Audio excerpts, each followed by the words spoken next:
संजना मुंबई की एक होनहार युवती जिसका सपना था कि वह मॉडलिंग की दुनिया में अपने पैर जमाए। एक दिन संजना को राजकोट की एक प्रोडक्शन एजेंसी से कॉल आया। लीड एक्ट्रेस की भूमिका के लिए उसे चुना गया था। उसकी खुशी का ठिकाना नहीं रहा। बिना अधिक जानकारी मांगे उसने केवल काम पाने के उत्साह में हाँ कर दी। उसकी आंखों में सपने थे,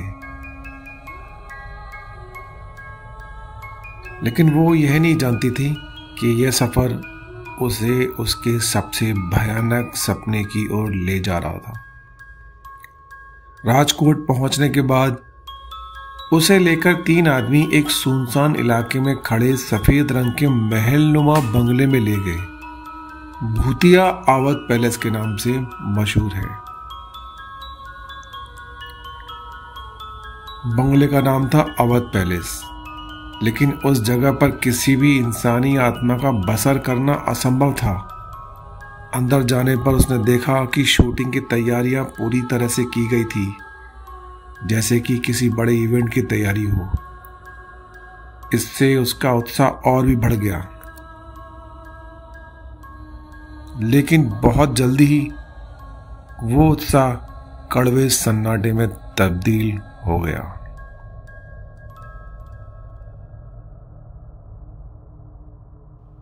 फ़हीम, अब्दुल्ला और समीर, ये तीनों आदमी उसके साथ मौजूद थे। उनकी आंखों में एक अजीब सा शिकारी भाव था, जिसे संजना ने धीरे धीरे महसूस किया। एक के बाद एक शूटिंग के बहाने उसे बेहुदा पोज देने को कहा गया और उसको कपड़े बदलने का निर्देश भी दिया। संजना ने असहजता महसूस की, पर काम की मजबूरी में वह उनकी सारी बातें मान गई।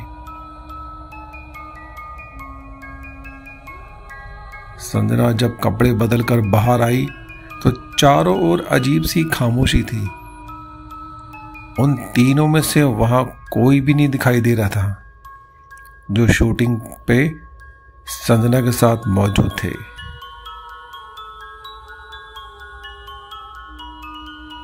संजना अपनी जगह पर खड़ी घबराहट में चारों तरफ देख रही थी कि अचानक उसके सिर पर किसी ने जोर से वार किया। गिरते वक्त उसे लगा कि वो बेहोश हो रही है, लेकिन उसकी थोड़ी सी चेतना बची हुई थी। उसकी आंखों के सामने सब धुंधला हो गया, लेकिन इतना दिख रहा था कि कुछ परछाइयां उसे पकड़कर घसीटते हुए एक अंधेरे कमरे में ले जा रही हैं। उसकी चीखें दीवारों से टकरा कर रह गई। उसकी मदद के लिए कोई नहीं आया। उन दरिंदों ने उसके साथ वहशियाना हरकतें की, जिन्हें याद करके उस आत्मा भी कांप उठे। संजना का हर चीखना, हर गड़गड़ाना उन दरिंदों को और वहशी बना रहा था। संजना के पास अब लड़ने की ताकत नहीं बची थी। उसकी रूह दर्द और घृणा के गहरे अंधकार में डूब गई थी। और अंत में उन दरिंदों ने अपने किए के सबूत को मिटाने के लिए संजना को ही जला दिया। जलती हुई देह से उठती चीखें जैसे अब भी उस बंगले के कोने कोने में गूंज रही हैं। अब हर रात संजना की आत्मा अवध पैलेस में भटकती है। वो अब एक इंसान नहीं, एक बदले की प्यास से भरी प्रेत आत्मा है, जो अपने साथ हुए अत्याचार का बदला लेना चाहती है। रात के अंधेरे में उसकी परछाई अक्सर उन लोगों को दिखाई दे जाती है जो उस जगह पर भटकते हुए आ जाते हैं। उसकी अधजली देह और घुटन भरी चीख किसी भी साहसी व्यक्ति के होश उड़ा देती है। कई बार लोग उसे खिड़की पर देख चुके हैं। उसकी अधजली उंगलियां खिड़कियों से बाहर झांकती रहती है, जैसे किसी की प्रतीक्षा कर रही है। उसकी आंखों में ऐसा दर्द होता है जैसे देखने वाला कांप उठता है।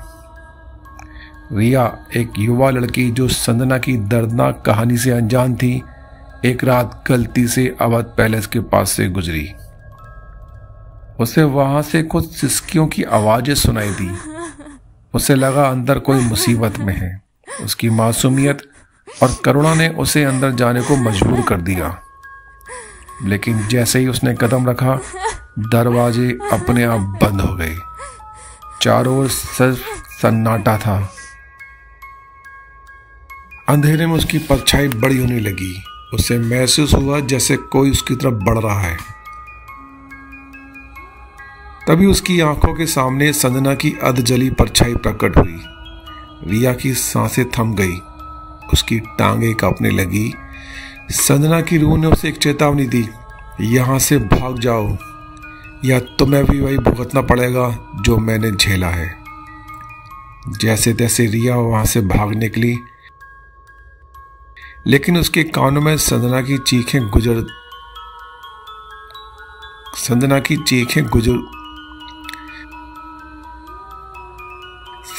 चीखें गूंजती रही। जब वह गांव में पहुंची तो उसकी हालत देख सब समझ गए कि ये अवध पैलेस के भयानक सन्नाटे का शिकार हो चुकी है। उस रात के बाद से वह कभी भी सामान्य नहीं रही। गांव में यह बात फैल गई कि संजना की आत्मा अब भी उस महल में भटक रही है। हर मासूम आत्मा को उस दर्दनाक इतिहास के दोहराव से बचाने के लिए संजना की आत्मा अब भी उस महल में भटक रही है, ताकि हर मासूम आत्मा को उस दर्दनाक इतिहास के दोहराव से बचा ले।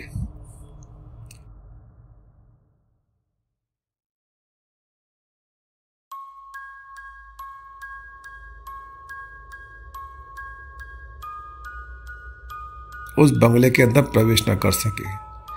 लेकिन कुछ लोग मानते हैं कि संजना की आत्मा केवल डराने के लिए नहीं, बल्कि उस जगह को अभिशाप से बचाने के लिए भटक रही है।